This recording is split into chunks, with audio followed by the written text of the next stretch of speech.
కావలి municipality ఆధ్వర్యంలో Windows విధానం ద్వారా సేంద్రియ ఎరువుల తయారీని చేపట్టనున్నట్లు కావలి మున్సిపల్ కమిషనర్ శ్రావణ్ కుమార్ పేర్కొన్నారు. కావలి పట్టణ ఉత్తర శివార్లలో ఉన్న కంపోస్ట్ యార్డులో విండోస్ విధానం ద్వారా సేంద్రియ ఎరువుల తయారీని ఆయన పరిశీలించడం జరిగింది. ఈ సందర్భంగా మున్సిపల్ కమిషనర్ శ్రావణ్ కుమార్ మాట్లాడుతూ రాష్ట్ర పురపాలక శాఖ మంత్రి పొంగూరు నారాయణ, కావలి ఎమ్మెల్యే దగ్గుమాటి వెంకటకృష్ణారెడ్డి సహకారంతో ఈ కార్యక్రమాన్ని చేపట్టినట్లు వివరించారు. కావలి మున్సిపాలిటీని స్వచ్ఛ మున్సిపాలిటీగా ఉంచేందుకే ఈ కార్యక్రమాన్ని చేపట్టినట్లు కమిషనర్ వివరించారు. మన గౌరవ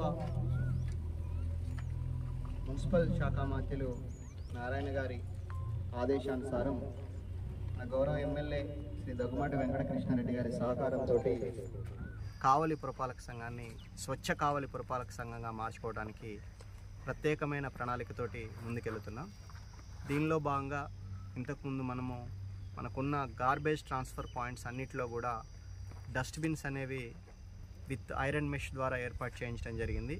దీనివల్ల అక్కడ ఓపెన్ లిటరింగ్ అంటే బయట చెత్త చెదారం పడకుండా కొంచెం ఆ పాయింట్స్ అన్నీ కూడా నీట్గా తయారవుతాయి. అలానే చాలా చోట్ల మనము ఫస్ట్ డివిజన్ కానీ సెకండ్ డివిజన్ కానీ ఈ తులసి వనాలు మనం అక్కడ ఏర్పాటు చేసి ప్రజలకు కూడా అవి చెత్త పాయింట్లు కావు, అవి పవిత్రమైన స్థలాలు, అక్కడ ఎవరు కూడా వేయకుండా మనము నిరోధించగలిగాం. దాని తదుపరి మనము కావలిలో ఇంకొక మెట్టు శానిటేషన్ మీద తీసుకువెళ్ళడానికి తడి చెత్త పొడి చెత్త వేరు చేసి తడి చెత్తని కంపోస్ట్గా తయారయ్యే ప్రక్రియ కూడా మనము ఈ కంపోస్ట్ యార్డ్లో మొదలుపెట్టడం జరిగింది. గత 2 నెలల నుంచి మనము మార్కెట్లో మన కూరగాయల మార్కెట్లో ఉత్పత్తి అయ్యే కూరగాయల చెత్త అంతా కూడా ఇక్కడికి తీసుకుని వచ్చి దాన్ని కంపోస్ట్గా బెడ్ల రూపంలో తయారు చేస్తున్నాం. అయితే దాన్ని ఇంకా ముందుకు తీసుకువెళ్ళాలి, పట్టణంలో ఇంకా మనము ఎక్కువగా ఈ తడి చెత్త పొడి చెత్త మీద కార్యక్రమాలు చేపట్టాలన్న ఉద్దేశంతో మన ఎమ్మెల్యే గారి ఆదేశాలతోటి ఈ తడి చెత్త వేరు చేసే కార్యక్రమాన్ని ప్రతి ఒక్క వార్డులో కూడా తీసుకుని వెళ్ళడం జరిగింది. ఇప్పుడు మన సెక్రటేరియట్స్ మనకి 28 సెక్రటేరియట్స్ 40 వార్డ్స్ మనకి ప్రస్తుతం ఉన్నాయి. ప్రతి ఒక్క సెక్రటేరియట్ పరిధిలో ఒక మైక్రో ప్యాకెట్ అంటే దాదాపు ఇప్పుడు మనం 28 మైక్రో ప్యాకెట్స్ నుంచి ఈ తడి చెత్త పొడి చెత్త వేరు చేసి తడి చెత్తని ఇక్కడికి తీసుకొని రావడం జరుగుతుంది. 28 మైక్రో ప్యాకెట్స్ నుంచి మనకి దాదాపు 10 టన్నుల చెత్త రోజు కూడా తడి చెత్తని ఇక్కడికి తీసుకొని రాగలుగుతున్నాం. దీనివల్ల మనకి ఇక్కడ తుమ్మలపెంట వెళ్ళే చెత్త ట్రాన్స్పోర్టేషన్ కూడా తగ్గుతుంది. అలానే అక్కడ డంపింగ్ యార్డ్ కూడా దాని మీద కూడా లోడ్ అనేది తగ్గుతుంది. ఈ తడి చెత్తని ఇక్కడికి తీసుకొని వచ్చిన తర్వాత మనం ఇక్కడ 3/12 ఏరియాలో పిట్స్ అనేవి తయారు చేసి ఇక్కడ మనం విండ్రోస్ కంపోస్ట్ తయారు పద్ధతిలో ఇక్కడ కంపోస్ట్ తయారు చేసే ప్రక్రియ మొదలుపెట్టాం. దానికి సంబంధించి ఈరోజు ఇక్కడ సెక్రటరీస్కి మన సచివాలయ మేస్త్రీలందరికీ కూడా ఈరోజు డెమో కార్యక్రమం ఏర్పాటు చేయడం జరిగింది.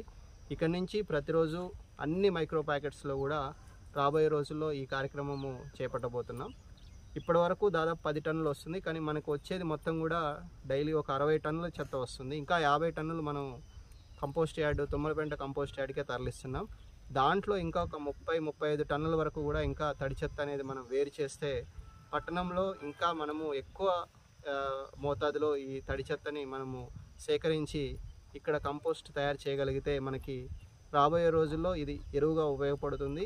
ఈ ఎరువు అంతా కూడా మనకి పార్కులు ఉన్నాయి, మన మున్సిపాలిటీ పరిధిలో చాలా చోట్ల పార్కుల్లో మొక్కలు ఉన్నాయి. అలానే మనము ఈ అమృత్ మిత్ర పథకం కింద రాబోయే రోజుల్లో 3500 మొక్కలు నాటాలని లక్ష్యంగా పెట్టుకున్నాం. ఈ మొక్కలు నాటే కార్యక్రమంలో కూడా ఈ ఎరువు మనకు ఉపయోగపడుతుంది. అలానే దీన్ని కమర్షియల్ కింద కూడా ఎవరైనా ఆసక్తి గల వాళ్ళు ముందుకు వస్తే వాళ్ళకు కూడా కేజీల రూపంలో ఇది మనము అమ్మి మున్సిపాలిటీకి కూడా ఆదాయం సమకూర్చే విధంగా కూడా మేము కృషి చేస్తాం. కాబట్టి దీనివల్ల ఇన్ని లాభాలు ఉన్నాయి. కాబట్టి సెక్రటరీస్ అందరినీ కూడా మేము ఈ కార్యక్రమంలో నిమగ్నం చేయడం జరిగింది. ప్రజలు కూడా వాళ్ళ ఇంట్లో ఉత్పత్తి అయ్యే తడి చెత్తని ఈ హోమ్ కంపోస్ట్ పద్ధతిలో ఈ విధంగా తయారు చేసుకుంటే కావలిలో అసలు చెత్త అనేది మనము తగ్గించవచ్చు.